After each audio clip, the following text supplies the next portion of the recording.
Hello दोस्तों, नमस्कार। स्वागत है एक बार फिर से आप सभी का अपने प्रिय चैनल पर। दोस्तों आपको बता दें जो अभी की सबसे बड़ी खबर आ रही है, जहां पर आखिर पाकिस्तान से बात क्यों नहीं कर रहा, इस सवाल पर अमेरिका ने दिया है जवाब। बताएंगे दोस्तों क्या कहा अमेरिका ने, और साथ ही साथ आपको बताएंगे जहां पाकिस्तानी एक्सपर्ट्स ने कर दी पीएम मोदी की विदेश नीति की जमकर तारीफ और कह दिया उन्होंने बदल दी लोगों की जिंदगी। पूरी खबर आपको बताएंगे, पूरा बयान, और साथ ही साथ बताएंगे जहाँ ऑस्ट्रेलिया में हिंदू मंदिर पर हमले को लेकर भारत आए हुए ऑस्ट्रेलियाई प्रधानमंत्री अल्बनीज ने दे दिया है पीएम मोदी जी के सामने ये जवाब। जी हाँ दोस्तों, बताएंगे क्या जवाब दिया है। तो हर तरह की खबर जानकारी आपको बताने वाले हैं, तो आराम से बने रहेगा वीडियो के अंत तक।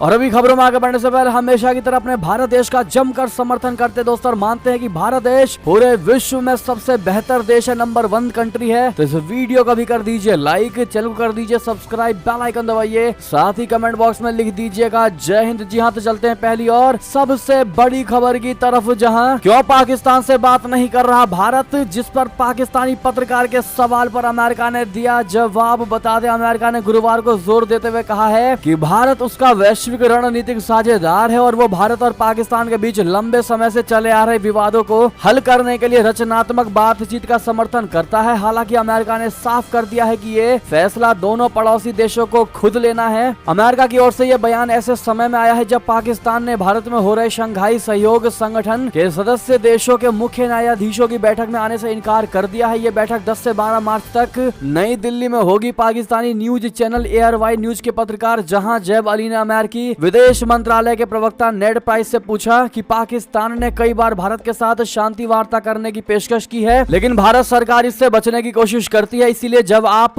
यानी नेड प्राइस भारतीय अधिकारियों के साथ बातचीत करते हैं तो वे क्या कारण बताते हैं, भारत लंबित मुद्दों पर पाकिस्तान से क्यों बात नहीं करना चाहता। तो दोस्तों इस पर जवाब देते हुए नेड प्राइस ने कहा, मैं उस मैसेज पर बात करूंगा जो हमने भारत और पाकिस्तान दोनों को भेजा है। हम रचनात्मक बातचीत का समर्थन करते हैं। भारत और पाकिस्तान के बीच चले आ रहे पुराने विवादों को हल करने के लिए हम कूटनीति का समर्थन करते हैं। हम दोनों देशों के साथ साझेदारी रखते हैं। एक पार्टनर देश के रूप में हम उस प्रक्रिया का समर्थन करने के लिए तैयार हैं जो उन्हें उचित लगे, लेकिन अंततः ये निर्णय भारत और पाकिस्तान को खुद लेने होंगे। ऐसे में दोस्तों भारत ने हमेशा से क्लियर कर रखा है कि हमारा जो भी मुद्दा है पाकिस्तान के साथ वो हमारे और उसके बीच में है, किसी तीसरे को बीच में आने की कोई आवश्यकता नहीं है। उसके बावजूद भी दोस्तों पाकिस्तानी अमेरिका से ऐसे सवाल पूछ रहे हैं और मध्यस्थता करवाने की भी बात कह रहे हैं। बहरहाल आपकी जो भी इस पर निजी राय होगी कमेंट में लिखकर अवश्य बताइएगा। लेकिन दोस्तों पत्रकारों के इन सवालों से तो यही लगता है कि पाकिस्तान इनडायरेक्टली चाहता है कि किसी भी तरीके से भारत को मनाया जाए और भारत पाकिस्तान पर बात करे, लेकिन ये कभी पॉसिबल नहीं होगा जब तक पाकिस्तान भारत की बात को नहीं मान लेता, यानी आतंकवाद को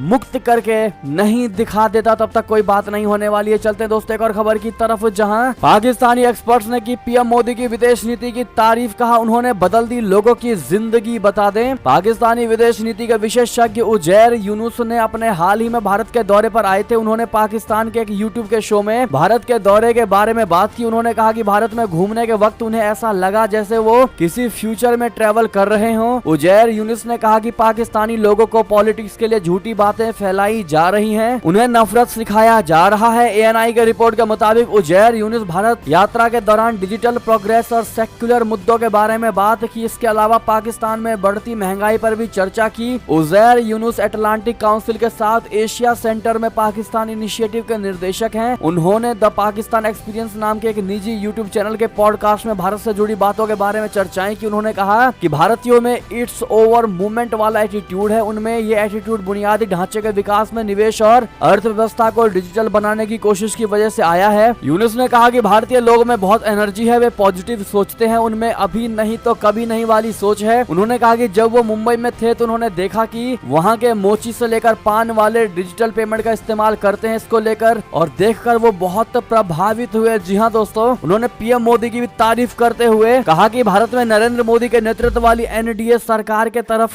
से किए गए कामों ने जीवन को बदल दिया है। उन्होंने कहा कि सरकारी सब्सिडी ने डिजिटल वॉलेट को और अधिक लोकप्रिय बना दिया है और ऑनलाइन सेवाओं के लिए प्रोत्साहित किया, भ्रष्टाचार को कम किया और अधिक ऑनलाइन भुगतान के लिए सक्षम किया। मोदी सरकार की आलोचना की गई थी और उन पर सरकारी पैसे बर्बाद करने का आरोप लगाया था। लोगों ने कहा कि जीरो बैलेंस से बैंकों की सब्सिडी से बैंक खाते खोलने से कुछ नहीं होगा, लेकिन इसने सबके जीवन को बदल कर रख दिया। बहरहाल दोस्तों पाकिस्तानी भी भारत की जमकर सराहना कर रहे हैं दोस्तों, और ये वाकई में सच्चाई भी है कि अब भारत में रेहड़ी पटरी वाले भी दोस्तों यूपीआई से पेमेंट लेते हैं, आपने भी देखा ही होगा। ऐसे में अगर आपको भी भारतीय होने पर गर्व है दोस्तों तो कमेंट में मेरा भारत महान और मोदी है तो मुमकिन है कहना बिल्कुल मत भूलिएगा और वीडियो को जितना ज्यादा उसके शेयर कर दीजिएगा। दोस्तों बात करते हैं एक और खबर की, जहां ऑस्ट्रेलिया में हिंदू मंदिर पर बढ़े हमले पर पीएम मोदी की चिंता को लेकर प्रधानमंत्री अल्बनीज ने दिया ये जवाब। बता दें ऑस्ट्रेलिया के पीएम एंथनी अल्बनीज भारत के दौरे पर हैं। पीएम मोदी ने अपने समकक्ष अल्बनीज के साथ शुक्रवार को संयुक्त प्रेस कॉन्फ्रेंस की। इस दौरान पीएम मोदी ने बताया कि ऑस्ट्रेलियाई प्रधानमंत्री के साथ उनकी कई मुद्दों पर बातचीत हुई। इस बीच उन्होंने अपने ऑस्ट्रेलियाई समकक्ष एंथनी अल्बनीज के साथ खालिस्तानी तत्वों द्वारा मंदिर में की गई तोड़फोड़ का भी मुद्दा उठाया। पीएम मोदी ने कहा कि ऑस्ट्रेलियाई पीएम ने तोड़फोड़ की घटनाओं के बाद भारतीय समुदाय की सुरक्षा का आश्वासन दिया है। पीएम मोदी ने कहा, मैंने ऑस्ट्रेलिया में मंदिरों पर हमले की रिपोर्ट देखी है। मैंने इस मुद्दे को पीएम अल्बनीज के सामने उठाया। उन्होंने मुझे यकीन दिलाया है कि ऑस्ट्रेलिया में भारतीय समुदाय की सुरक्षा और भलाई उनकी प्राथमिकता है। मोदी ने आगे कहा कि मैं भारत में ऑस्ट्रेलिया के प्रधानमंत्री एंथनी अल्बनीज का स्वागत करता हूं। पिछले साल दोनों देशों ने प्रधानमंत्रियों के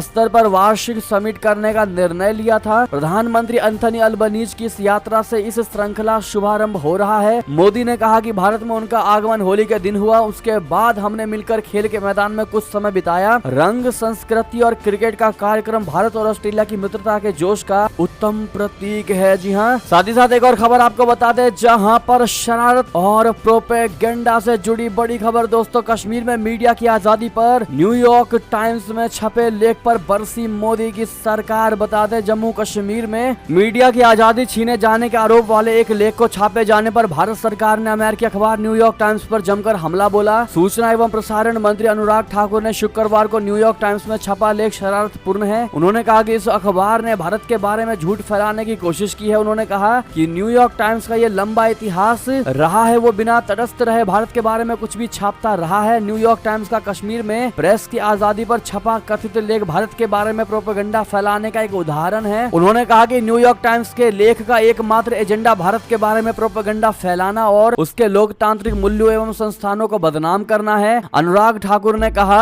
कि न्यूयॉर्क टाइम्स के अलावा ऐसे कई और विदेशी मीडिया संस्थान हैं जो भारत के बारे में उल जलूल खबरें छापते हैं। उन्होंने कहा कि इन मीडिया संस्थानों की ओर से भारत के चुने हुए प्रधानमंत्री नरेंद्र मोदी के खिलाफ झूठ फैलाने का अभियान चलाया जाता रहा है। दरअसल न्यूयॉर्क टाइम्स में कश्मीर टाइम्स की संपादक रही अनुराधा भासीन का लेख छपा है। दोस्तों अनुराधा ने अपने अखबार के खिलाफ हुए एक्शन का जिक्र करते हुए सरकारी मीडिया पर के दमन का आरोप लगाया है। अनुराग ठाकुर ने कहा कि भारत में अन्य तमाम स्वतंत्रताओं के साथ ही मीडिया को भी काम करने की पूरी आजादी मिलती रही है। उन्होंने कहा कि भारत एक लोकतंत्र के तौर पर बेहद परिपक्व है, परफेक्ट है। उन्होंने कहा कि हमें किसी भी दूसरे देश या मीडिया से लोकतंत्र का गहरा सीखने की आवश्यकता नहीं। बात करें दोस्तों एक और खबर की, जहां पाकिस्तान को लगी तगड़ी वाली मिर्ची, कूटनीतिक मोर्चे पर भारत का बड़ा दाम। ईरान के रास्ते अफगानिस्तान को भेजेगा 20,000 मीट्रिक टन गेहूं। जी हां, भारत से 20,000 मीट्रिक टन गेहूं अफगानिस्तान भेजा जाएगा। भारत के इस फैसले की गूंज पाकिस्तान में सुनाई दे रही है। पाकिस्तान में एक तरफ हुक्मरान परेशान है तो वहीं जनता हैरान है। पाकिस्तान के लोगों का कहना है कि अगर भारत ईरान और अफगानिस्तान के साथ व्यापार कर सकता है तो पाकिस्तान के साथ ट्रेड क्यों नहीं किया जा रहा। वहां के लोगों ने ये भी कहा है कि भारत को पाकिस्तान की आवश्यकता नहीं है। दरअसल एक दिन पहले ही भारत सरकार ने फैसला लिया कि अफगानिस्तान को